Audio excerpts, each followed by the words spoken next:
Hello good evening दोस्तों। तो कैसे हो आप लोग। मैं आपका दोस्त आलोक और आज हम लोग मिल रहे हैं एक नए वीडियो लेक्चर के साथ। आज का जो टॉपिक होने वाला है दोस्तों, ये MCRE 5 के लिए डेडिकेटेड टॉपिक है। और आज का जो टॉपिक का नाम है वो है नेजोफेरेंजियल एयरवे। क्या है टॉपिक का नाम? Nasopharyngeal airway.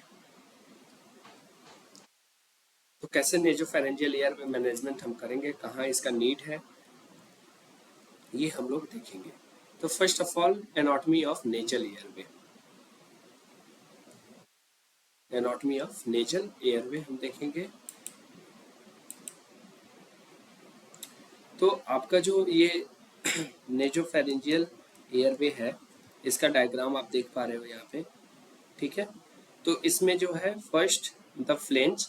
जो फ्लेंज क्या होता है? तो rest against the nostril to prevent the migration और loss of the device into the nasal cavity. मतलब यहाँ अगर आप डिवाइस फिक्स कर रहे हो तो ये डिवाइस अंदर ना चला जाए, इससे ये जो है बचाता है, प्रोटेक्ट करता है। नेक्स्ट है साफ्ट। ये है आपका साफ्ट। साफ्ट क्या है? तो constructed from the soft rubber, silicon और पीवीसी। आजकल जनरली यही हम यूज करते हैं क्योंकि जो रबर और सिलिकॉन है, इससे जो इन्फेक्शन बहुत ज़्यादा होता है। नेक्स्ट है flexible enough to follow the nasal floor without causing routine trauma. Next है बी वेल्ट। तो ये आपका बी वेल्ट हो गया। जो डिस्टल टैप पे होता है ये आपका प्रोक्सिमल टॉप हो गया, प्रोक्सिमल इंड, या इसको पेशेंट इंड भी बोलोगे, सॉरी मशीन इंड भी बोलोगे। और ये हो गया आपका डिजिटल इंड, जिसको आप पेशेंट इंड भी बोलोगे, ठीक है। तो बीवेल्ट क्या है? तो एंगल टू बाईपास ऑब्स्ट्रक्शन और facilitate smooth insertion past to nasal mucosa. Clinical definition की बात करें तो an airway exert not a definitive airway designed to maintain upper airway patency. It does not protect against aspiration. तो ये जो है हमें एस्पायरेशन के अगेंस्ट प्रोटेक्ट नहीं करता है। अब है बाईपासिंग अपर एयरवे ऑब्स्ट्रक्शन। तो इसमें हम देखेंगे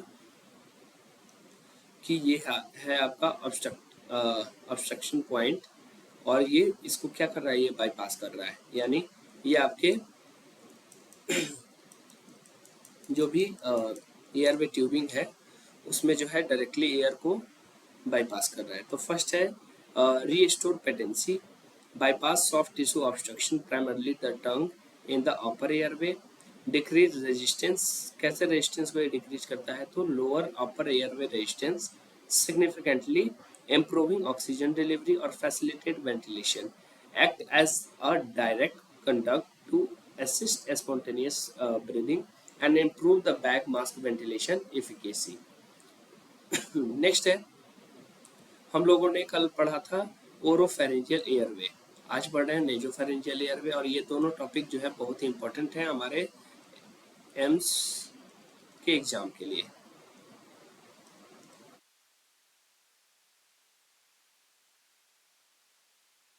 ठीक है, तो अब यहाँ पे हम लोग थोड़ा इसका एक बेसिक डिफरेंस है वो देखेंगे। First of all patient state, मतलब किसमें हम यूज कर रहे हैं। तो ओरोफेरेंजियल एयरवे आपने देखा था कि केवल और केवल अनकॉन्शियस पेशेंट में हम यूज कर पा रहे थे। नेक्स्ट है नेजोफेरेंजियल एयरवे, जो है वो कॉन्शियस और सेमी कॉन्शियस पेशेंट में हम यूज कर रहे थे। टॉलरेंस की बात करें तो ये बेटर टॉलरेटेड है, less stimulating, can remain in place longer. Example during anaesthesia recovery भी हम इसे यूज करते हैं। ये जो है हाईली स्टिमुलेटिंग है, ये सिंपैथेटिक नर्वस सिस्टम को जो है, रिफ्लेक्सेस को जो है एक्टिवेट कर सकता है, ट्रिगर कर सकता है, और must be remove upon awaking. जब भी पेशेंट आपका अवेक हो तो इसे हटाना पड़ेगा आपको। नेक्स्ट है फिजिकल बैरियर की बात करें तो highly useful in patient with clenched jaw और when oropharyngeal airway insertion is anatomically impossible. Next है ओरोफेरेंजियल एयरवे, ये हाईली स्टिमुलेटिंग है, आपने देखा। साथ में impossible to inserted through the clench jaw. अगर जॉ किसी का बैठ गया हो तो जो है आप नहीं यूज कर पाओगे। नेक्स्ट वहाँ आपको नेजोफेरेंजियल एयरवे यूज करना पड़ेगा। The nasopharyngeal airway is the preferred initial airway adjacent for awake, semi conscious और ट्रिस्मस, मतलब क्लिंच जॉ जो पेशेंट होंगे उनमें, ठीक है। नेक्स्ट है क्लिनिकल डिप्लॉयमेंट सिनेरियोज की बात करें तो कहाँ कहाँ इसको हम यूज करते हैं, तो इमरजेंसी और प्री हॉस्पिटल सेटिंग्स में हम इजीली यूज करते हैं। न्यूरोलॉजिकल इवेंट्स जहाँ जो है पेशेंट को एक्टिव सीजर्स हो, है ना, और टंग और बाइटिंग और ऑब्स्ट्रक्शन के रिस्क ज़्यादा हो। पेरी ऑपरेटिव केयर में हम जो है यूज करते हैं। एक्सीलेंट फॉर प्रोसीजरल सिडेशन और रिकवरी फ्रॉम एनेस्थीसिया, जहाँ पे हम जो है एयरवे को मेंटेन करते हैं मैक्सिलोफेशियल सर्जरी के पेशेंट में। और snoring obstruction highly effective at improving oxygen delivery in cases of severe snoring causes by upper airway soft tissue obstruction. अब है clinical contraindication when to withhold. तो फर्स्ट है रेकॉन आई और CSF रैन्यूरिया। तो करें एब्सोल्यूट कंट्राइंडिकेशन की बात करें तो severe facial trauma and suspected basilar skull fracture, basilar skull fracture हो या फिर फेशियल ट्रॉमा हो, जैसे आप रिकॉन आई देख रहे हो। द क्लिनिकल रिस्क की बात करें तो क्लिनिकल रिस्क में reporting and nasopharyngeal airway into a disrupted cerebriform plate, risk direct intracranial placement of a tube. Next है मेजरमेंट वेक्टर की बात करें तो इसको भी हम जो है वैसे ही मेजर करेंगे जैसे हम ओरोफेरेंजियल एयरवे को हम मेजर कर रहे थे। कर रहा है कि fail to bypass the tongue obstructed remains, यानी ये बहुत ही छोटा आपका नेजोफेरेंजियल एयरवे डिवाइस है, ठीक है। टू लॉन्ग, अगर बहुत ज़्यादा बड़ा हो जाएगा तो stimulating the larynx causes coughing and risk of laryngospasm. Proper sizing is the single most important factor for effective ventilation and patient comfort.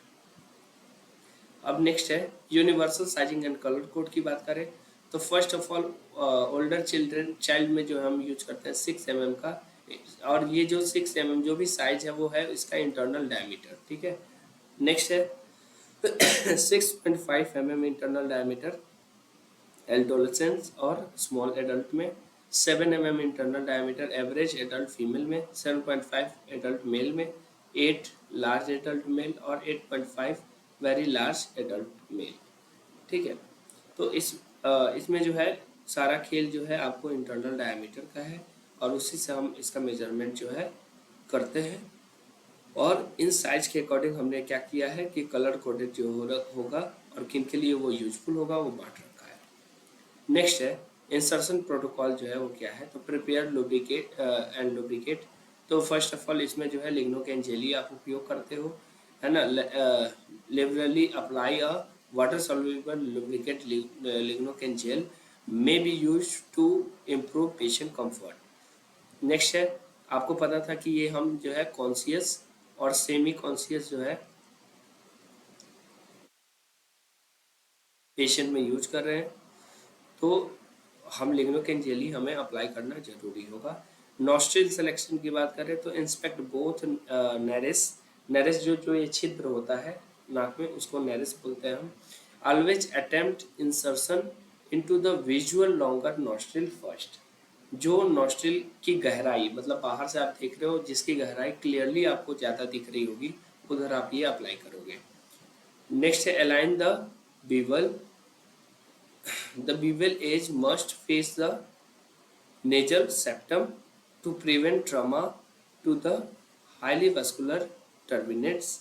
और जानते हो आपको कि नोज में जो है इपिक्टेसिस होने के चांसेस, नेजल ब्लीडिंग होने के चांसेस जो है वो ज़्यादा है क्योंकि इधर जो म्यूकस मेम्ब्रेन है उधर कैपिलरी बहुत ज़्यादा है। नेक्स्ट है advance along the floor, advance straight back following the floor of the nasal cavity, never use force if resistance is felt, reposition and try the other nostril। मतलब अगर आपको लगता है कि जो आपका नेजोफेरेंजियल एयरवे है वो अंदर तक नहीं आप डाल पा रहे हो, किसी तरह की बाधा आ रही है, तो उस नॉस्ट्रिल से निकाल कर हम दूसरे नैरेस से निकाल कर हम दूसरे नैरेस में हम ट्राई करेंगे। नेक्स्ट है जो मैंने आपको बताया था एपिक्टेसिस, नेजल ब्लीडिंग होने के चांसेज है, ठीक है, और लैरिंगोस्पाज्म होने के चांसेज है। नेक्स्ट है एम्स और एसजीपीजीआई का एग्जाम का जो इससे रिलेवेंट जो क्वेश्चन आ सकते हैं वो क्या है। तो first of all, often referred to simple as nasal airway. Primary function क्या है, तो to maintain upper airway patency, does not protect against aspiration. Aspiration से ये भी प्रोटेक्ट हमें नहीं करता है, इसके लगाने के बाद एस्पायरेशन के चांसेस भी जो है वो हो सकते हैं, बढ़ सकते हैं। Strictly from knows tip two ear lobe और ट्रेगस, ठीक है, ये जो है आपका पॉइंट ये है ट्रेगस, ठीक है। नेक्स्ट है most common complication is epistaxis nasal bleeding. Absolute contraindication जो मतलब किसमें हम ये अप्लाई नहीं करेंगे, जहाँ पर बेसिलर स्कल फ्रैक्चर हो, है ना। और क्लिनिकल एडवांटेज क्या है, तो superior tolerance to oropharyngeal airway, specifically indicated in conscious, semi conscious और क्लिंच जॉ पेशेंट, जिनका जॉ जो है बैठ गया हो। नेक्स्ट है the nasopharyngeal airway deployment algorithm. तो ये जो चार्ट है आप याद रख सकते हो शॉर्ट में, क्योंकि जो भी अंदर हमने इसको इंसर्ट करने का स्टेप हमने पढ़ा, उस स्टेप को इस एल्गोरिदम के थ्रू दिखाया गया है। तो आई होप कि आपको सारे लेक्चर जो है वो समझ में आ रहे होंगे। अभी बेसिक लेक्चर चल रहे हैं, तो ये बेसिक चीज़ आप ना जान के चलिएगा कि अरे ये तो मैं कभी भी पढ़ लूँगा, नहीं। अगर आप स्टेप बाय स्टेप जो चीज़ों को कवर करते जा रहे हैं, तभी आपको इसका फ़ायदा जो है वो मिलेगा, वरना नहीं मिल पाएगा।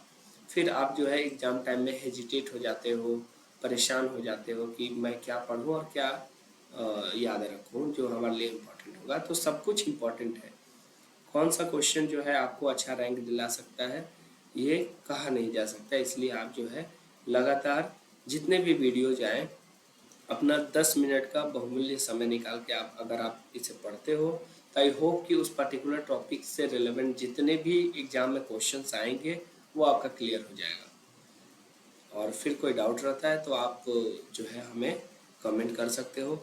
और बहुत सारे बच्चों का जो ये था कि सर जो है लाइव क्लासेस जो है आप स्टार्ट करें, तो हो सकता है कि जुलाई मंथ में मिड ऑफ जुलाई या लास्ट ऑफ जुलाई से आपको हर एक संडे को जो है वो 2 घंटे का लाइव लेक्चर जो हम लोग करेंगे, और उसमें ओनली अजय यादव का डिस्कशन होगा और परमिला वल्ला को हम लोग डिस्कस करेंगे। मतलब परमिला वल्ला जी का जो बुक है उसके कंटेंट को हम लोग डिस्कस करेंगे, ताकि एमसीआरई में जो है हमें हेल्प मिल सके, और जितने भी आगे आने वाले फ्यूचर के एग्ज़ाम्स हैं उनमें हमें हेल्प मिल सके।